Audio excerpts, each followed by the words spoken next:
Well, the window is now open. The breakout of kinetic war is expected any moment today.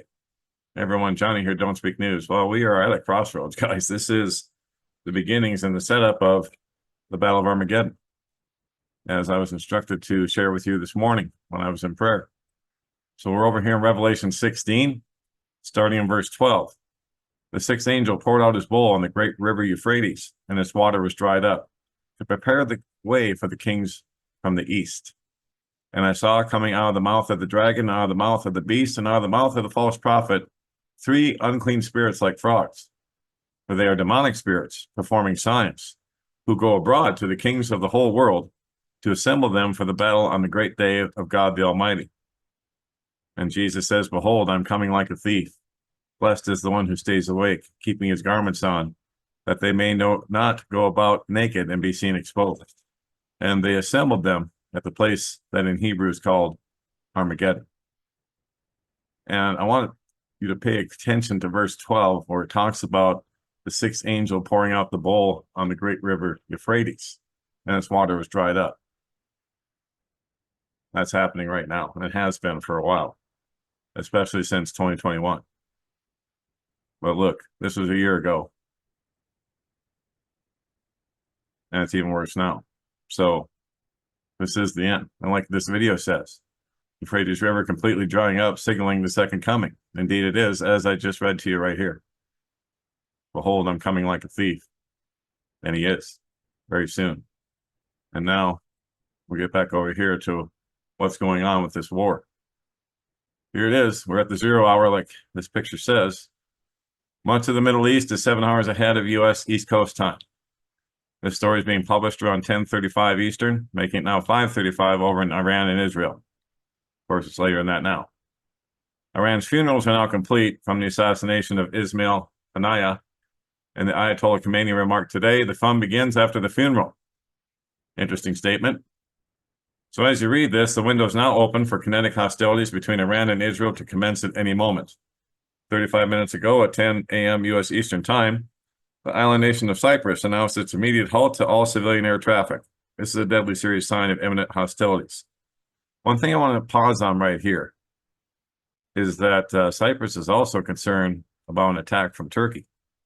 When Turkey's been talking about that because of all this warfare going on, that they're actually thinking about taking the rest of Cyprus. We'll have to see how this goes. But this is a deadly serious sign of imminent hostility. Cyprus had previously agreed to allow U.S. and U.K. fighter jets to use bases on Cyprus to defend Israel from Hezbollah and Iran.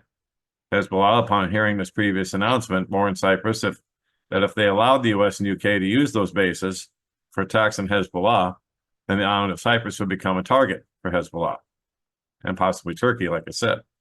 Cyprus just halted civilian air traffic, which is a sign that the U.S.-UK military aircraft will be activating shortly.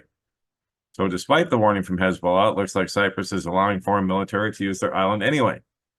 What is not known at this moment is who strikes first. Will it be the Israel, U.S., UK hitting Hezbollah in Lebanon? Or will it be Hezbollah and Iran hitting Israel first? Yes, because there has been talk of a preemptive strike by Israel on Hezbollah. Well, whatever happens first, it's likely to trigger the single most massive military exchange seen on this planet in a very long time. In preparations for hostilities, paramilitary forces have begun moving from Iraq to Bakhmut, Syria, as shown in this photo here. I think got some nice GMC trucks I see. The scalable map shows the area of Bakhmut, Syria, so readers can scale in or out to see its relation to Israel, right here. And of course, Israel's here. But the armies are moving, guys. These paramilitary forces, numbering into thousands, are moving from inside Iraq to inside Syria to be able to get to and attack Israel. Hezbollah also asked the brother of the Syrian president Assad, Mahal Assad, who is a Syrian military official, to prepare Syria's 4th Mechanized Tank Division to reopen the Golan Heights front and prepare for a long war against Israel. I do not have any word yet on any Syrian military if they're actually moving toward the Golan Heights yet. Forces inside Lebanon are moving to the south, Lebanon's border with northern Israel. So there are big movements of fighters in countries around Israel, and there are moves from places like Cyprus to allow the US and UK jets to defend Israel. The US are preparing to send additional combat aircraft to the Middle East in response to threats from Iran and its proxies in Gaza, Lebanon, and Yemen to attack Israel in the coming days to avenge the death of Ismail Haniyeh this week. The whole situation is literally ready to explode into an actual kinetic deadly war today. Whether it begins today or not, we'll have to wait and see. As of 11:19 a.m. Eastern Time, the country of Greece disclosed its airspace. The U.S. and NATO operate bases in Greece. This closure is presumably to allow U.S. and NATO military aircraft to defend Israel or attack Hezbollah. The Russian Galex Airlines, which specializes in arms transport, has just landed in Tehran from Moscow. Yes, Moscow is not happy either, guys. They have threatened outright war against the USA as well throughout all of this. Now, initial reports of explosions at the Israeli embassy in New Delhi, India. Iranian officials say that last April's attack on Israel was a show of strength, but the upcoming attack will be the actual use of strength. Yeah, last April was just for show.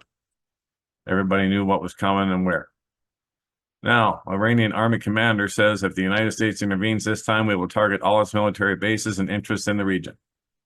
So the United States will be fully engulfed in this war too, as it looks, because you know they're going to assist. They just can't help themselves. So here we go, guys. It's on like Donkey Kong, as they used to say. And as you can see, the way for the kings of the East is being prepared.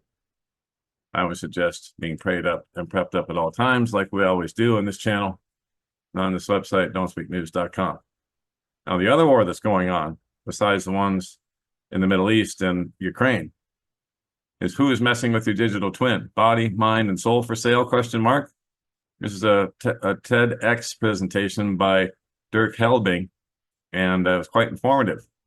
We've been talking about these things for a while now, and in this talk, Dirk Helbing addresses the future of surveillance. And he talks about the joint use of nano, digital AI, and quantum technologies that will lead society to a whole level of surveillance. This would not only leave our privacy behind, but, invade everything else that we do as well. So that's another article that we can't speak about anywhere else over at don'tspeaknews.com. Like I said, home base for everything that we do. If you would like to subscribe to the website, click the subscribe contact Johnny tab right here. Type in your email, hit subscribe, and you're in. If you'd like to send me some news or links, here are the 2 email addresses to do so.